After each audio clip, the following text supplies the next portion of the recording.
Amém. Amém, queridos. Deus tem dado à nossa igreja o privilégio de ouvir homens de Deus que têm feito a diferença no nosso país. E hoje nós recebemos um desses irmãos tão amados, que é o pastor Hernandes Dias Lopes. Por gentileza, pastor, que vai nos abençoar com uma palavra vinda dos céus. Pastor Hernandes é diretor executivo da LPC, Luz para o Caminho, lá em São Paulo, casado com a irmã Tinha, pai do Tiago e da Mariana, avô do Bento, um homem de Deus que tem abençoado o nosso país, e a nossa oração é que Deus continue o abençoando. Mas de todas as suas qualificações, a principal delas, que o pastor Hernandes é um homem que tem andado com Deus. Que Deus o abençoe, pastor, nessa hora, em nome de Jesus. Muito obrigado. À vontade. Minha gratidão, pastor Rafael, pela generosidade. Ana Paula, privilégio revela. Irmãos e irmãs, esta igreja tem sido um referencial em nossa nação. E eu estou muito grato e muito feliz de retornar a esta querida igreja e partilhar com vocês a palavra de Deus. O texto que eu quero ler com vocês está no livro de Jó, capítulo 1. Peço que você abra Jó, capítulo 1. E nós faremos a leitura inicialmente dos versos 6 a 12, e em seguida, capítulo 2, versos de 1 a 6.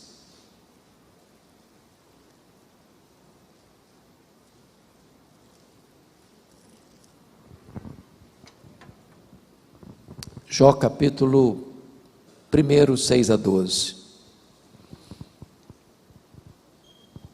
Está escrito: num dia em que os filhos de Deus vieram apresentar-se perante o Senhor, veio também Satanás entre eles.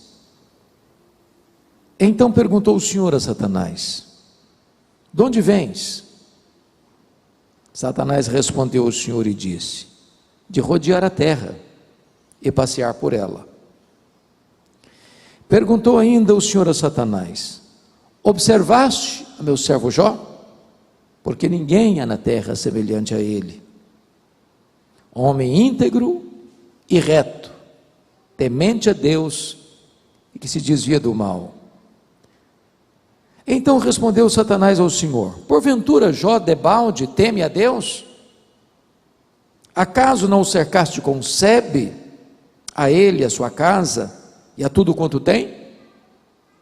A obra de suas mãos abençoaste, os seus bens se multiplicaram na terra. Estende, porém, a tua mão e toca-lhe em tudo quanto tem, e verás se não blasfema contra ti na tua face. Disse o Senhor a Satanás: eis que tudo quanto ele tem está em teu poder, somente contra ele não estendas a tua mão. E Satanás saiu da presença do Senhor. Capítulo 2, versos de 1 a 6. Num dia em que os filhos de Deus vieram apresentar-se perante o Senhor, veio também Satanás entre eles apresentar-se perante o Senhor. Então o Senhor disse a Satanás: de onde vens? Respondeu Satanás ao Senhor e disse: de rodear a terra e passear por ela. Perguntou o Senhor a Satanás: observaste o meu servo Jó? Porque ninguém há na terra semelhante a ele, homem íntegro e reto, temente a Deus e que se desvia do mal. Ele conserva a sua integridade, embora me incitasses contra ele para o consumir sem causa. Então Satanás respondeu ao Senhor: pele por pele, e tudo que o homem tem dará pela sua vida. Estende, porém, a tua mão, toca-lhe nos ossos e na carne, e verás se não blasfema contra ti na tua face. Disse o Senhor a Satanás: eis que ele está em teu poder, mas poupa-lhe a vida. Irmãos amados, este texto registra esse episódio desta reunião de Deus com seus filhos, e eu quero crer que aqui são os anjos, quero crer que aqui esta reunião acontece nas regiões celestes, e Satanás aparece por lá, e Deus é quem toma a iniciativa perguntando: de onde vens? Satanás responde assim: de rodear a terra e passear por ela. Satanás é uma espécie de turista inveterado, ele anda por aí, está de olho, está antenado, está procurando uma brecha, está procurando alguém para devorar. Deus cutuca de novo e pergunta assim: observaste o meu servo Jó? E Deus dá o currículo de Jó. Não tem ninguém na terra semelhante a ele. Em outras palavras, ele é o homem mais piedoso dessa geração, homem íntegro. Íntegro é aquilo que você é com a porta do quarto trancada, com a luz apagada. Homem reto. Reto é aquilo que você é em público, todo mundo está vendo. Homem temente a Deus, princípio da sabedoria. Homem que se desvia do mal, deliberadamente santo. Satanás poderia ter respondido assim: bom, esse eu não observei ainda, ando meio ocupado, tem outras prioridades, quem sabe um dia eu boto os olhos nele. Mas não foi a resposta de Satanás. Satanás respondeu assim: também puderas, desse jeito aí? Mas é muito fácil, qualquer um te adora, tu tens abençoado a vida dele, tu tens cercado a casa dele, a família dele, com um grande muro de proteção, tudo que esse homem bota a mão vira dinheiro, os bens dele têm se multiplicado na terra, desse jeito aí qualquer um te adora. Satanás insinua aqui que Deus precisa subornar as pessoas com bênçãos para receber delas adoração. Satanás insinua aqui que ninguém adora a Deus sem interesse. Satanás insinua mais, que Jó só adora a Deus porque descobriu que esse negócio de religião dá lucro. Mas se Deus tirar de Jó o que o próprio Deus deu para Jó, este mesmo Jó que agora adora, vai blasfemar. O que um homem tem? Um homem tem família, um homem tem bens.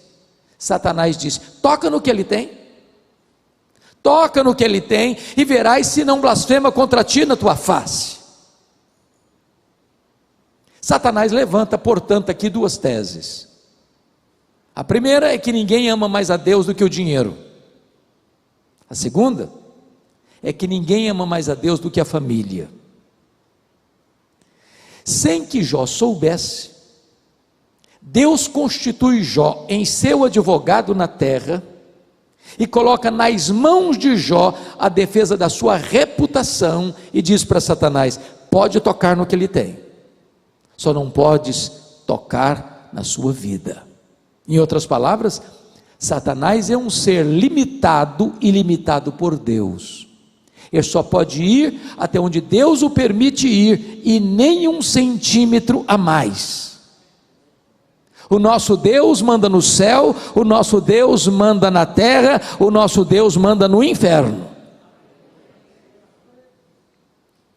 Com a permissão de Deus, Satanás sai dali para provocar um verdadeiro terremoto na vida de Jó.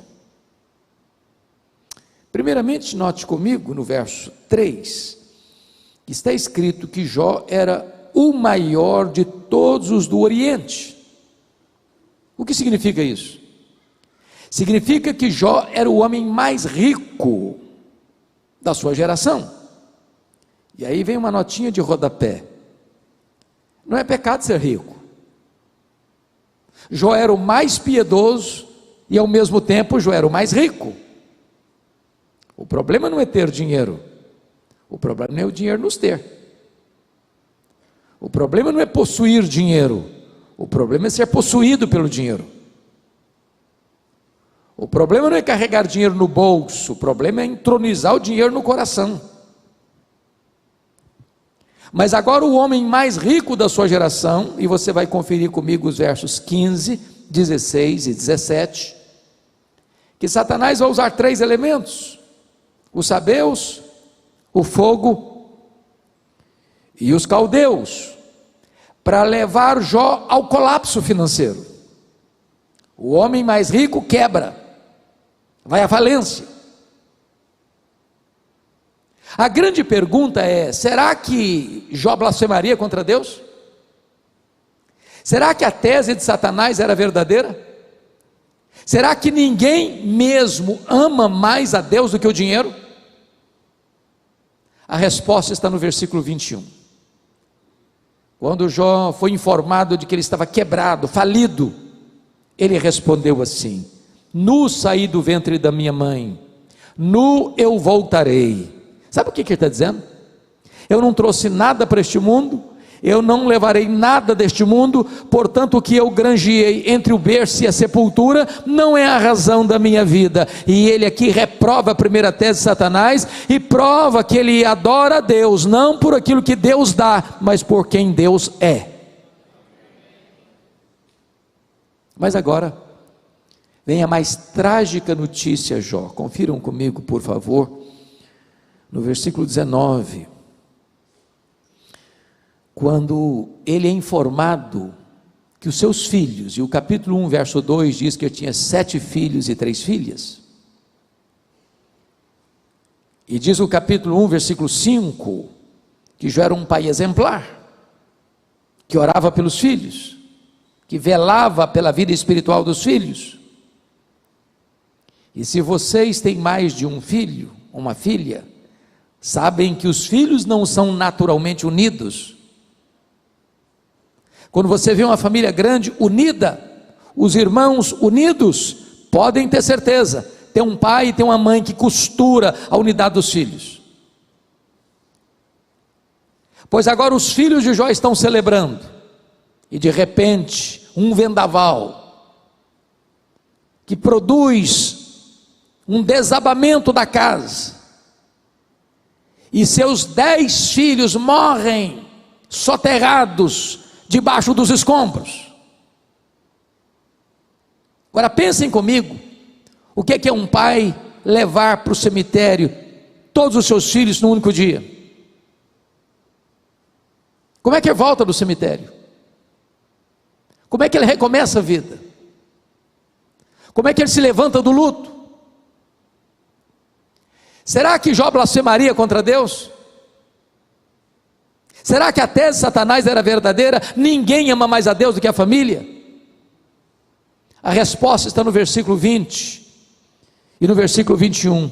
Diz a Bíblia que quando Jó recebeu notícia da morte de seus filhos, ele se levantou, ele rasgou o seu manto, ele rapou a cabeça, ele lançou-se em terra e ele adorou a Deus e disse: o Senhor Deus deu, o Senhor Deus tomou, bendito seja o nome do Senhor. Ele reprova a segunda tese de Satanás, ele prova que ele ama mais a Deus do que a família, ele prova que ele adora a Deus, não por aquilo que Deus dá, mas por quem Deus é. Mas aí vem o capítulo 2, há uma nova reunião de Deus com seus filhos. Quero crer que os anjos, quero crer que nas regiões celestes. E diz a Bíblia que Satanás aparece por lá de novo, e Deus dá o pontapé inicial outra vez e pergunta: de onde vens? Satanás respondeu assim: de rodear a terra e passear por ela. Sabe o que ele está dizendo?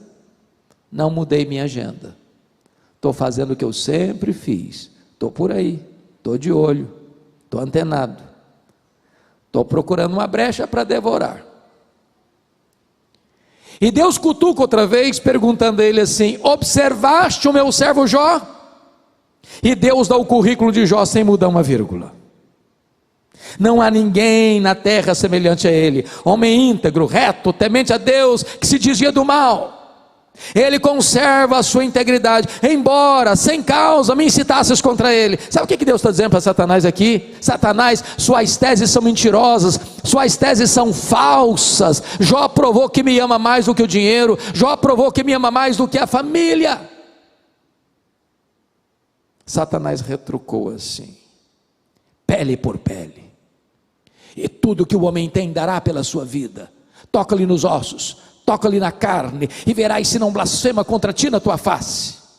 Aí Satanás levanta uma terceira tese: ninguém ama mais a Deus do que a si mesmo. Sem que Jó soubesse, mais uma vez, Deus constitui Jó em seu advogado na terra, e coloca nas mãos de Jó a defesa da sua reputação, e diz para Satanás: eis que ele está em teu poder, mas poupa-lhe a vida. Em outras palavras, Satanás é um ser limitado e limitado por Deus. Ele só pode ir até onde Deus o permite ir, e nem 1 centímetro a mais. Nas palavras de Martinho Lutero, Satanás é um cachorro na coleira de Deus. Ele só pode ir até onde a coleira o permite ir, e nem 1 centímetro a mais. Bendito seja Deus. Com a permissão de Deus, Satanás sai dali e coloca uma enfermidade maligna em Jó. Feridas vão surgindo no seu corpo, da planta dos pés ao alto da cabeça. A sua pele vai ficando necrosada. Ele precisa pegar um caco, talvez de telha, e raspar a sua pele necrosada. Diz o texto bíblico que bolhas de pus vão se formando pelo seu corpo, e ele, alucinado pela dor atroz, morde nessas bolhas de pus para tentar aliviar a sua dor. Ele não consegue comer, ele não consegue dormir, a dor o atordoa, e ele vai ficando magro, magérrimo, macérrimo, de couro furado, pelas costelas em ponta. Ele vira uma chaga viva, uma ferida aberta. Ele é uma carcaça humana, um aborto vivo, mal cheiroso, repugnante. Quando a sua mulher vê esse quadro tão devastador, diz a Bíblia que ela se rebela contra Deus, e diz para o seu marido: ainda conservas a tua integridade, Jó? Amaldiçoa a Deus e morre. E ele responde para ela: tu falas como uma louca. Temos recebido o bem de Deus, não receberíamos também o mal? E no capítulo 2, versículo 10, está dito que em tudo isso Jó não pecou contra Deus com os seus lábios. Ele derrota aqui a terceira tese de Satanás, e ele prova que ama mais a Deus do que a si mesmo, e ele prova que ele adora a Deus, não por aquilo que Deus dá, mas por quem Deus é. Mas aí vem o capítulo 2, versículo 11, confiram comigo. Vieram seus amigos, Elifaz, Bildade e Zofar, combinaram ir juntamente condoer-se de Jó e consolá-lo. Verso 12 diz que eles levantaram de longe os olhos e não reconheceram Jó, ergueram a voz e choraram. Cada um deles rasgou o seu manto, lançou pó ao ar sobre a cabeça. Sentaram-se com Jó na terra 7 dias, 7 noites, e nenhum deles dizia palavra alguma, porque viam que a dor de Jó era muito grande.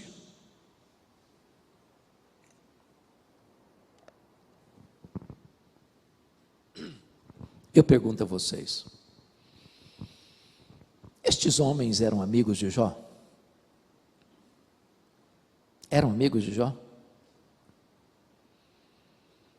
E a resposta categórica é esta: sim, eles eram amigos de Jó.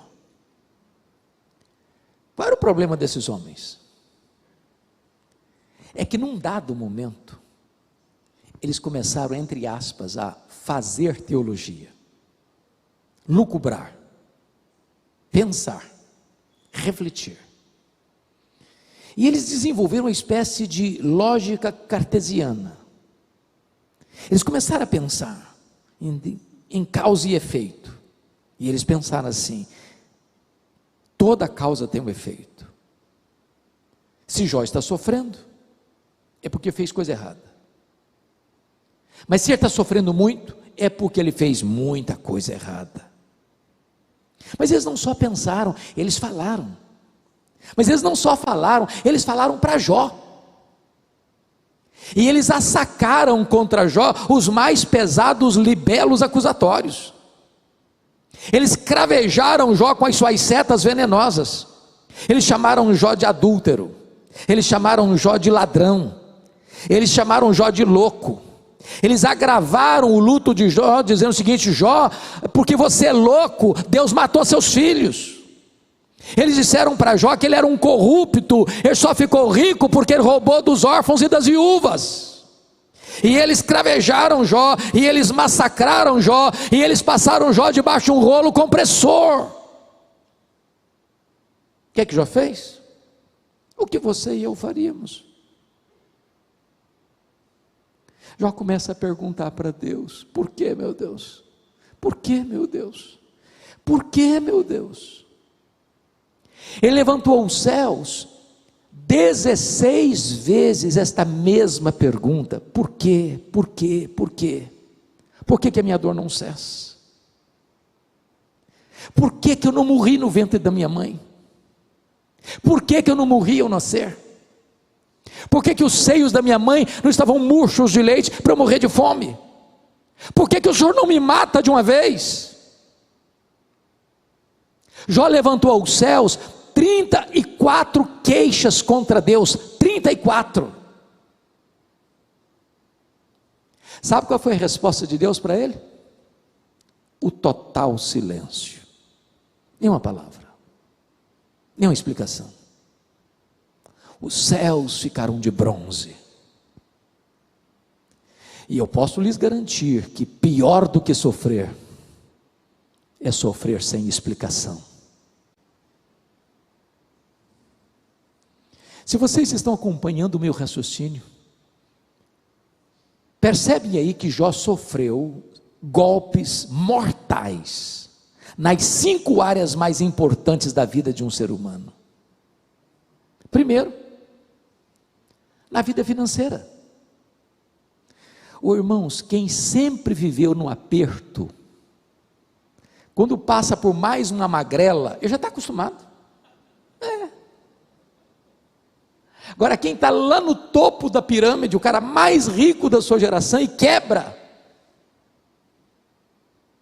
ele entra num parafuso emocional. Por muito menos, gente dá um tiro na cabeça. Segunda área, a saúde. Irmãos, a enfermidade vulnerabiliza o homem. Não tem condições de um cidadão ficar com o peito estufado num CTI, narizinho empinado. Essa pandemia provou isso. Morreu o mais rico e morreu o mais pobre. Morreu o empresário e morreu o empregado. Morreu o patrão e morreu o trabalhador. Morreu o jovem e morreu o velho. Morreu o cientista e morreu o analfabeto. Morreu o ateu e morreu o crente. Não tem como o homem achar que ele é alguma coisa tomado por uma doença incurável. Terceira área que ele enfrentou crise: casamento. Na hora que ele mais precisou do apoio, da presença, do consolo, da ajuda da sua mulher, ela disse para ele: morre, homem, morre. A quarta área que ele enfrentou crise, irmãos: a área dos filhos. Não é natural pai e mãe enterrar filhos, não é natural, não é natural. Não é natural os filhos furarem a fila, não é natural. Mas a quinta área que ele está enfrentando crise é a área das amizades. Aqueles que deveriam ser bálsamo se tornaram vinagre. Aqueles que deveriam ser consoladores tornaram-se acusadores. Parece-nos até que Jó perdeu tudo, literalmente tudo. Diríamos hoje que Jó estava, na verdade, no fundo do poço. Agora, preste atenção. Quando alguém está no fundo do poço, só tem uma direção para olhar: é para cima. É para cima. E Jó então arranca do peito um brado de esperança e diz assim: mas uma coisa eu sei, é que o meu Redentor vive. E eu verei o meu Redentor, revestido o meu corpo de pele, eu verei o meu Redentor.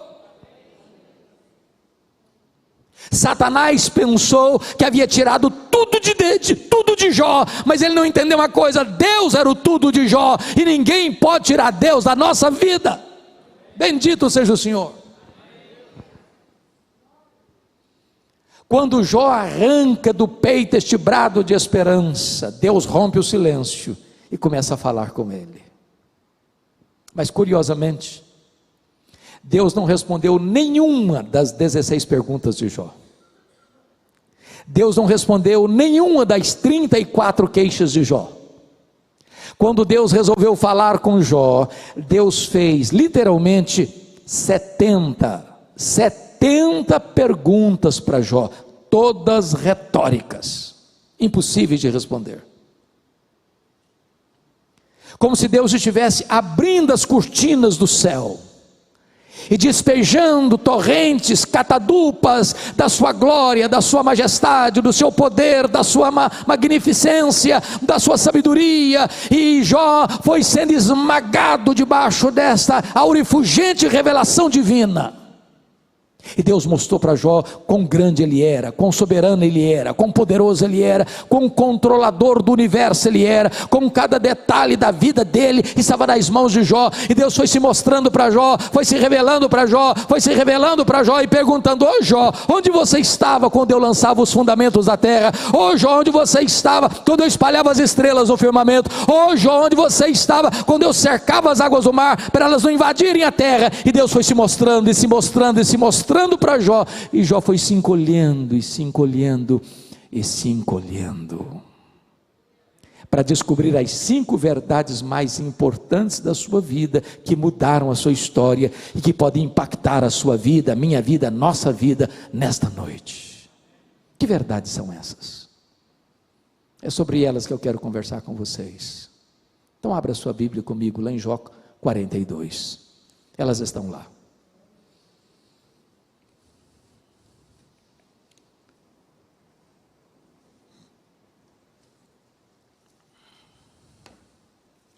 Primeira verdade que Jó descobriu, irmãos, está aí no versículo 1 e 2.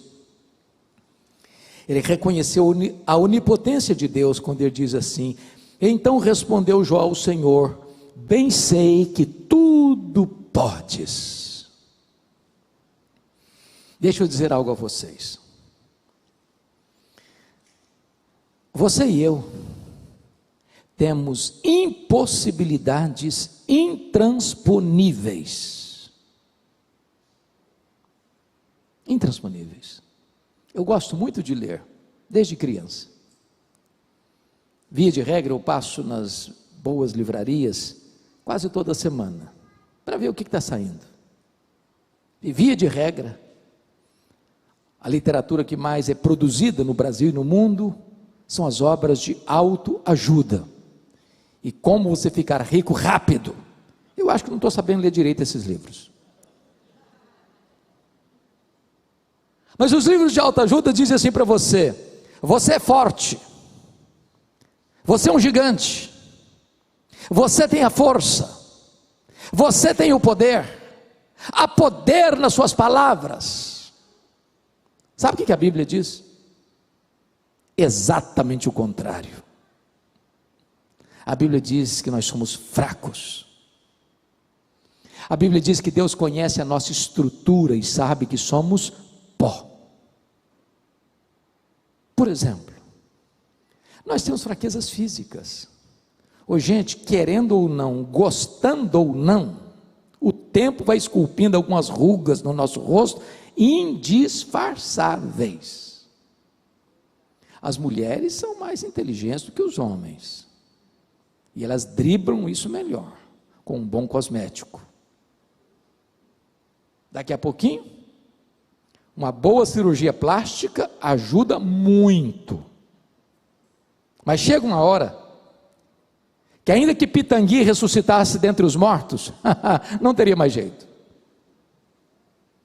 As pernas ficam bambas, os joelhos trôpegos, as mãos descaídas, os olhos embaçados.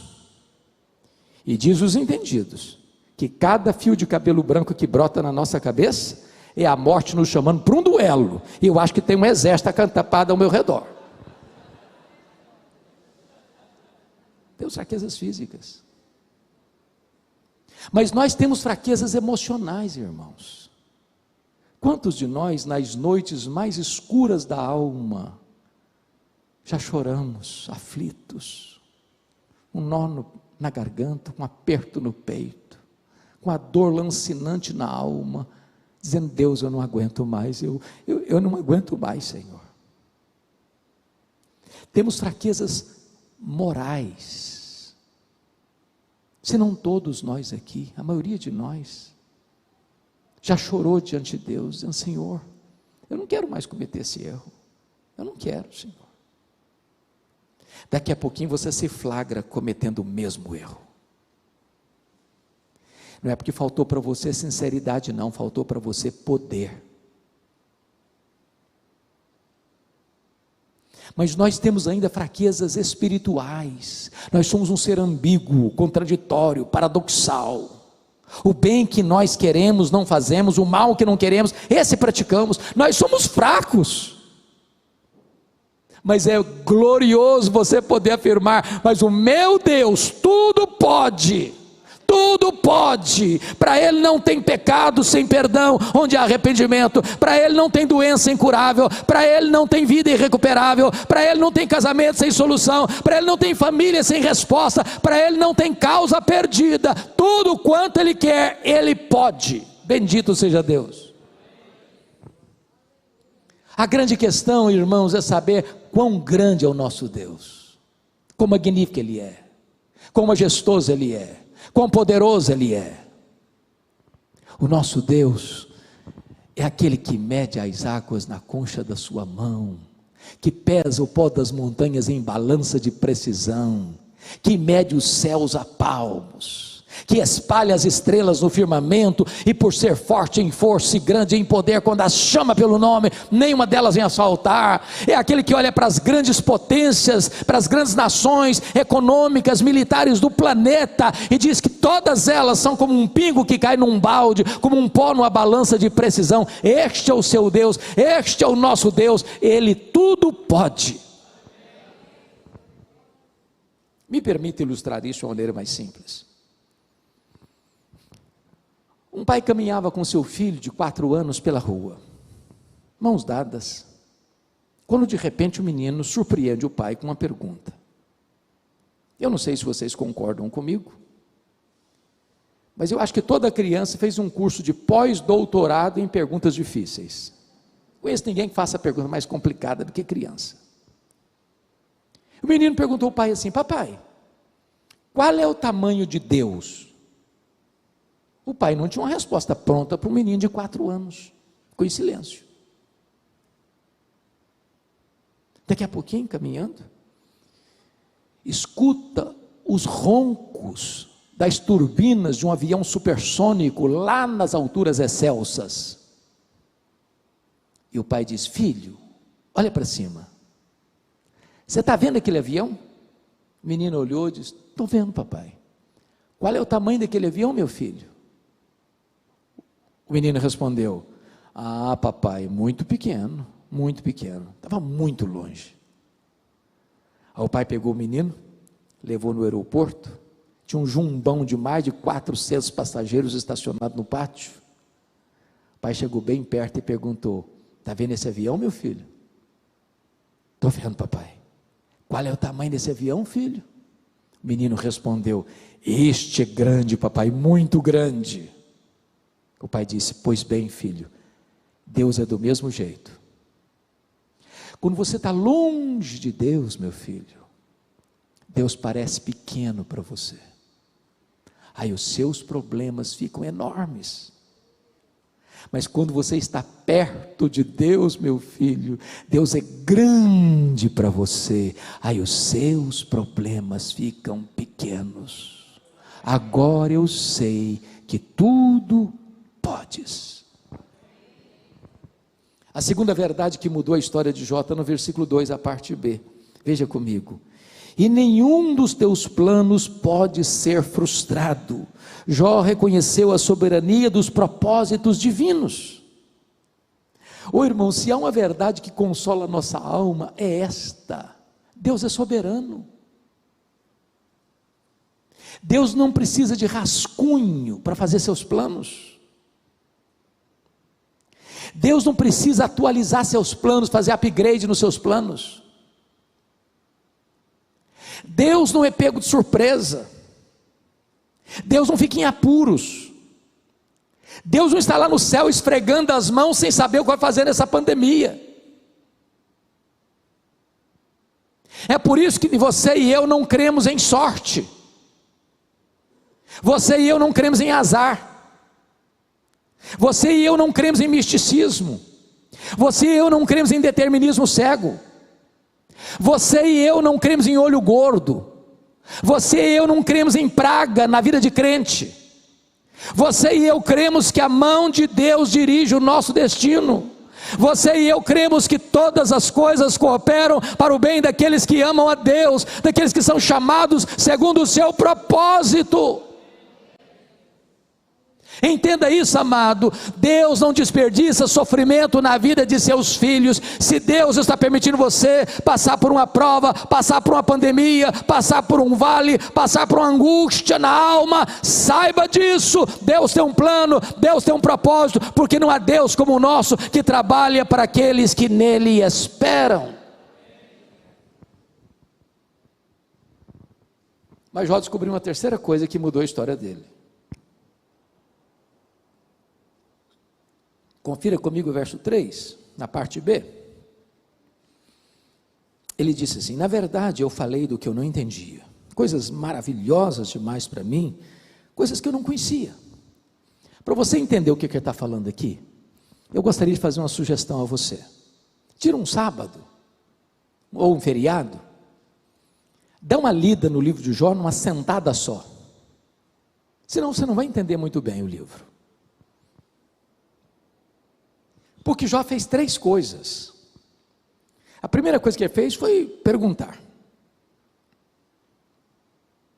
A segunda coisa que ele fez foi se defender. A terceira coisa que ele fez foi se queixar. Se você acha que Jó foi um estoico que sentou num canto e ficou calado, aguentando, calado, não foi assim. Quando você e eu passamos por uma luta muito grande, ou a gente se cala demais, se introjeta demais, ou você fala, e ele falou, e ele se defendeu, e ele se queixou, e ele reclamou, e ele falou contra Deus, e ele queixou contra Deus, e ele reclamou demais, e ele se defendeu demais, e ele falou tanta coisa que ele não sabia direito.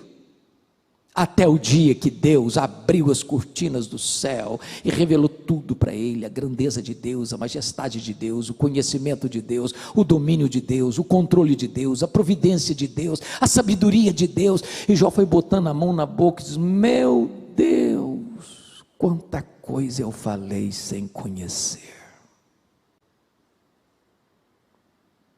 Lição aprendida: o sábio é aquele que sabe que não sabe quase nada, porque o que você sabe é muito pequeno diante daquilo que você não sabe. Então, quando você encontrar uma pessoa assim muito sabichona demais, que arrota conhecimento demais, pode ter certeza de uma coisa: você está perto de uma pessoa que não sabe quase nada. Quanto mais você sabe, mais você sabe que quase nada sabe. É lata vazia que faz barulho. Quanto mais você conhece a Deus e a você mesmo, mais humilde você fica. Esta semana eu tive o privilégio de visitar, semana passada, melhor dizendo, uma das maiores fazendas do Brasil. E vi uma plantação de milho e de algodão, chamada de safrinha, porque vem a principal, que é de soja. Mas ninguém bota a mão num pé de milho, tudo na base da tecnologia. Mas eu fui criado na roça, artesanal, de plantar milho e quebrar milho, e colher milho na mão, no muque. E quem é do interior, ou foi criado na região rural, sabe o que eu estou dizendo? Quando a espiga está boa, granada, na hora de colher, não para fazer pamonha, na hora de colher seca, toda espiga boa se dobra, se dobra. Agora o restolho, que só tem palha e sabugo, nunca se dobra. O restolho fica empinadinho.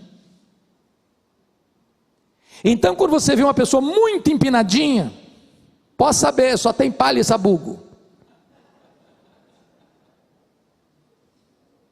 Porque quanto mais você conhece a Deus, mais humilde você precisa ficar. Mais humilde. Mas a quarta verdade que mudou a história de Jó, irmãos, está no versículo 5, confira comigo. Jó disse o seguinte: eu te conhecia só de ouvir, mas agora os meus olhos te veem. E eu confesso, pastor Rafael Abdala, que esse versículo me deixa intrigado. Sabe por quê, irmãos? Parece que esse versículo não combina com Jó 1,8. Porque em Jó 1,8, Deus disse o seguinte sobre Jó: não tem ninguém na terra semelhante a ele, homem íntegro, reto, temente a Deus, que se desvia do mal. Isso não é uma opinião de um amigo bajulador, rasgador de seda. Isso é palavra de Deus. Deus não tem uma opinião, Deus tem um diagnóstico. Como é que esse homem, que o próprio Deus disse que ele era o mais piedoso da sua geração, pode afirmar isso agora? Eu te conheci só de ouvir, agora os meus olhos te veem. Não parece contraditório? Como é que vou entender isso? Para explicar, eu preciso fazer uma pergunta. Você conhece a Deus? Conhece a Deus? Quanto você conhece? Quanto? Havia um cidadão que nunca tinha visto o mar. Um dia ele fez uma viagem para o litoral, não sei se foi para Guarapari, e ao ver o mar ele ficou tão encantado que exclamou: agora eu conheço o mar. Aproxima-se dele um marujo, com a pele tostada de sol e sal, e diz assim: pois eu também conheço o mar. Qual é a diferença entre eles? Você conhece a Deus? Lá em João 17,3 diz assim: e a vida eterna é esta, conhecer a Deus e a Jesus Cristo a quem enviaste. Então deixa eu lhe dizer, depois que você tiver 1 milhão de anos lá no céu com o corpo glorificado, sabe o que você vai estar fazendo? Conhecendo a Deus.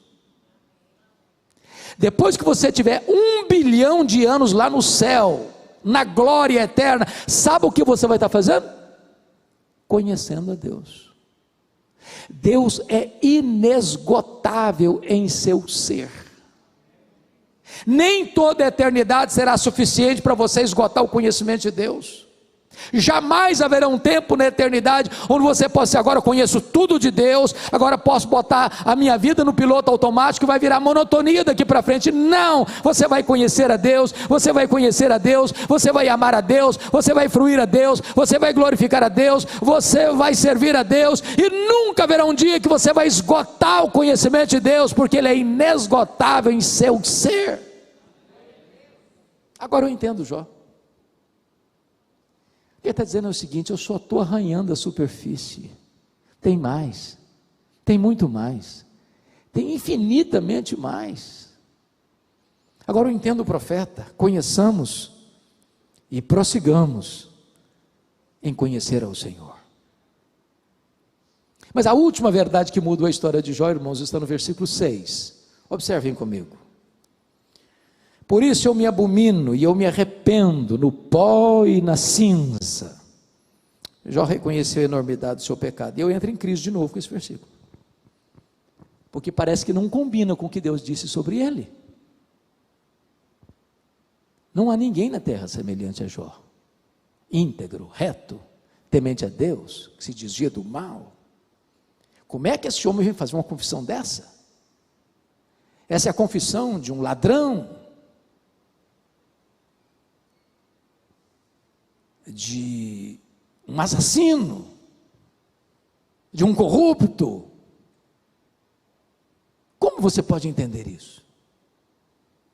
Permita-me dizer uma coisa, amados: as pessoas que estão longe de Deus, mergulhadas num caudal de trevas, elas nem consciência de pecado têm. Elas fazem loucura e batem palmas para elas mesmas, sentem orgulho das suas loucuras. Mas você que foi arrancado da casa do valente, você que foi tirado da potestade de Satanás, você que foi tirado do império das trevas, você que foi regenerado pelo Espírito Santo, você que é filho da luz, quando você olha o pecado, a mancha do seu pecado, você se entristece, você chora, você confessa. Quando você está diante daquele que é santo, santo, santo, você diz como Isaías: ai de mim, Senhor, eu estou perdido. Você diz como Jó: oh meu Deus, eu me abomino no pó e na cinza. Você diz como Pedro: afasta-te de mim, Senhor, eu sou um pecador. Então preste atenção nisso. Se você encontra uma pessoa, toda vez que ela está perto de você, ela se elogia: ele é a melhor pessoa, ele é a mais piedosa, ele é a mais crente, ele é a mais santa, ele é a mais benemérita. Pode ter certeza de uma coisa: você está perto de uma pessoa que está longe de Deus. Ninguém fica na presença de Deus sem dizer: ai de mim, Senhor. Até os serafins cobrem o rosto diante da glória e da santidade do nosso Deus. Mas irmãos, eu quero levar vocês para o capítulo 42, versículo 10, porque aqui está a chave da virada, aqui está a chave da hermenêutica, da restauração de Jó. Porque está escrito aí que Deus restaurou a sorte de Jó quando ele orava pelos seus amigos, e lhe devolveu tudo em dobro. Você já perguntou por que Deus restaurou a sorte de Jó quando ele orava pelos seus amigos? Por quê? Deixa eu fazer outra pergunta. Você já chegou naquele ponto espiritual que ninguém mais fala mal de você? Ninguém mais fala mal de você, né, pastorzão? Já chegou naquele nível assim que ninguém fala mal mais? O que você sente quando alguém fala mal de você? Você fica feliz? Você pula de alegria? O que vocês acham que Jó sentiu quando os seus amigos disseram assim para ele: você é um ladrão, você é um adúltero, você é louco, você é um corrupto, você roubou dos órfãos e das viúvas? O que vocês acham que Jó sentiu?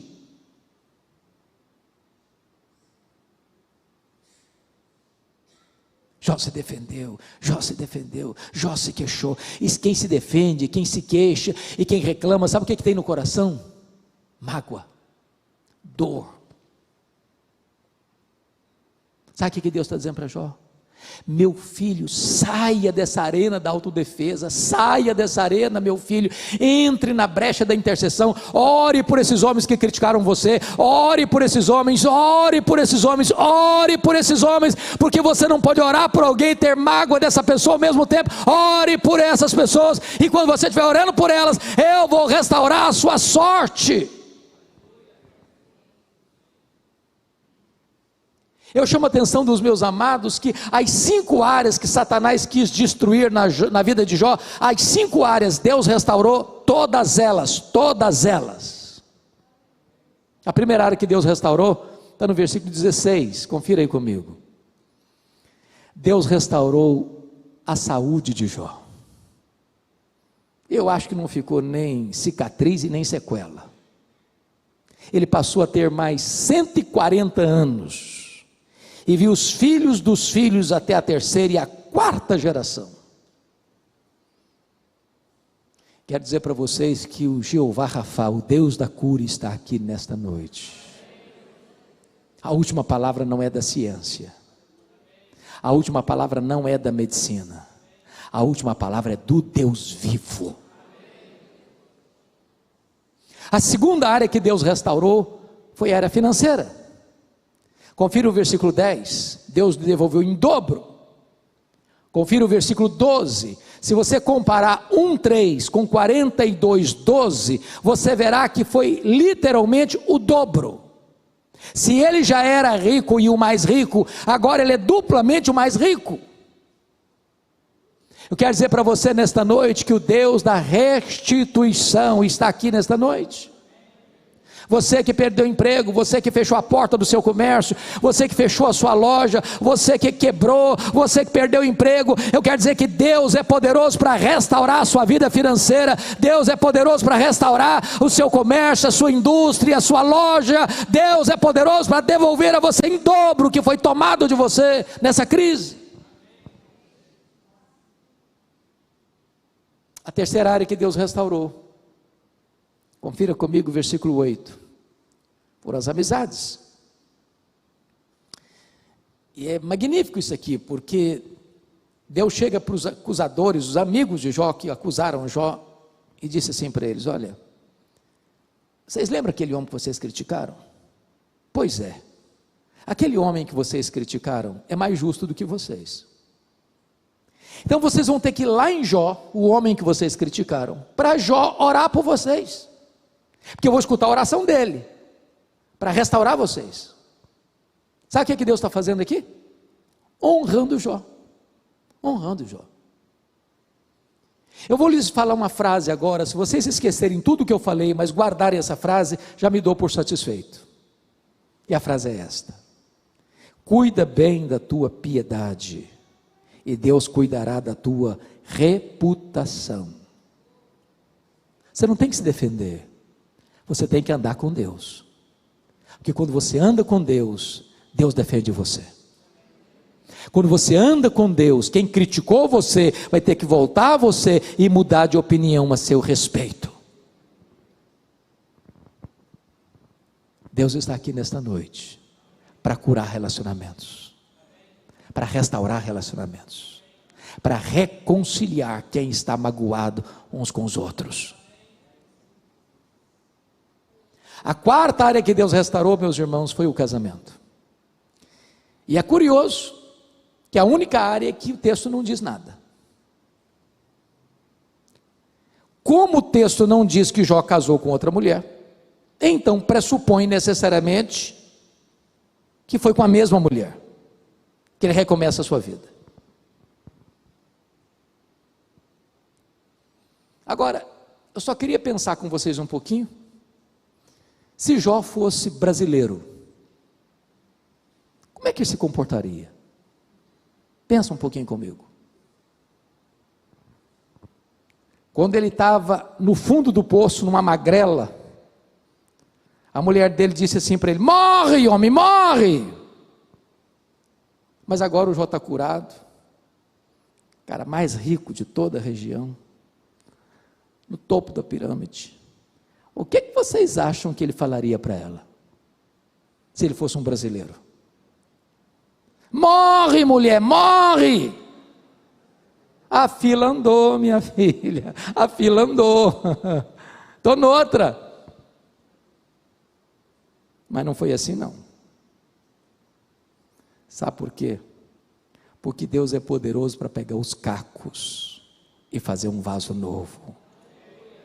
Deus é poderoso para pegar um casamento quebrado, machucado, ferido, com decepções, com dores, com mágoas, e curar, e restaurar, e fazer tudo de novo. Algum tempo, pastor Rafael, uma mulher me procurou. Ela estava muito nervosa. Parecia até que ela estava brava comigo. Ela chegou e disse assim: pastor, eu vim comunicar para o senhor que eu estou me divorciando. Eu tomei um susto. Falei: como é que é? Eu estou me divorciando. Eu perguntei: mas por que, filha? E ela me fuzilou com um olhar nervoso e disse: secou. Secou. Está claro ou precisa botar legenda? Eu disse: secou, filha? Ué, mas se secou, tem esperança. Você não leu na Bíblia lá que a vara seca de Arão floresceu? Pois Jesus pode fazer florescer o que está seco no seu coração. A mulher ficou muito brava comigo, disse: o senhor está maluco, pastor? Estou falando para o senhor que morreu, está claro, morreu. Falei: morreu? Uai, mas então tem esperança. Você não leu na Bíblia lá que Jesus ressuscita os mortos? É para fazer ressuscitar o que morreu aí no seu coração. Falei: pastor, o senhor endoidou, o senhor parece que perdeu o juízo. Eu estou falando para o senhor que acabou, não tem mais nada. Falei: acabou, filha? Ué, mas se acabou, tem esperança. Você não leu na Bíblia lá que Deus chama a existência as coisas que não existem? Ele pode chamar a existência o que não tem mais aí no seu coração. Você não vai divorciar essa semana não, você vai orar comigo. Daqui a uns 15 dias você volta aqui, nós vamos conversar. Passaram-se 15 dias, a mulher voltou e disse assim para mim: pastor, acabou a vontade de divorciar. Deus está curando o nosso coração, nós estamos retomando a nossa vida, nós estamos dispostos a recomeçar a nossa jornada. Eu quero dizer para você que com Deus não tem causa perdida. A solução para um casamento que está passando por crise não é o divórcio, é o perdão, é a restauração e é a cura. Mas a quinta e última área que Deus restaurou foram os filhos. No capítulo 1, versículo 2, diz que Jó tinha 7 filhos e 3 filhas. Mas no 42, 13, diz que Jó passou a ter mais 7 filhos e 3 filhas. Um detalhe é que as meninas dele eram as mais bonitas da região. Mas alguém pode perguntar: bom, mas se não era, Deus não devolveu tudo em dobro? Se ele tinha 10, quanto eu devia ter agora? 20. Então não foi tudo em dobro. Mas vamos entender uma coisa. Nós crentes às vezes usamos um vocabulário que não deveríamos usar. É comum, e sobretudo nessa pandemia: perdi meu pai, perdi minha mãe, perdi meu avô, perdi minha avó, perdi meu irmão, perdi meu filho. Essa não é uma boa linguagem para nós cristãos.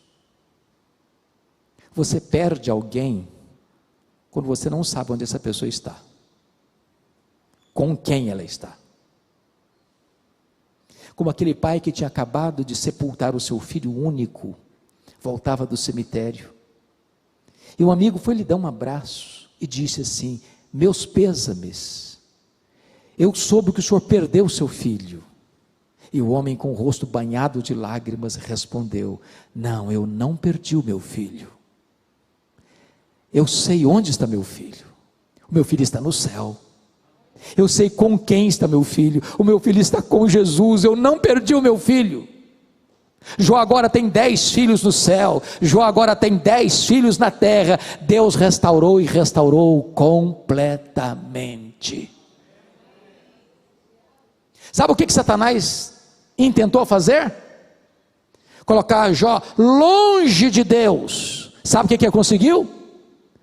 Colocar Jó mais perto de Deus. Sabem por quê, irmãos?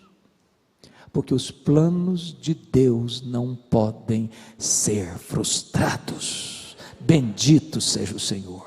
A Ele a honra, a Ele a glória, a Ele o domínio pelos séculos dos séculos.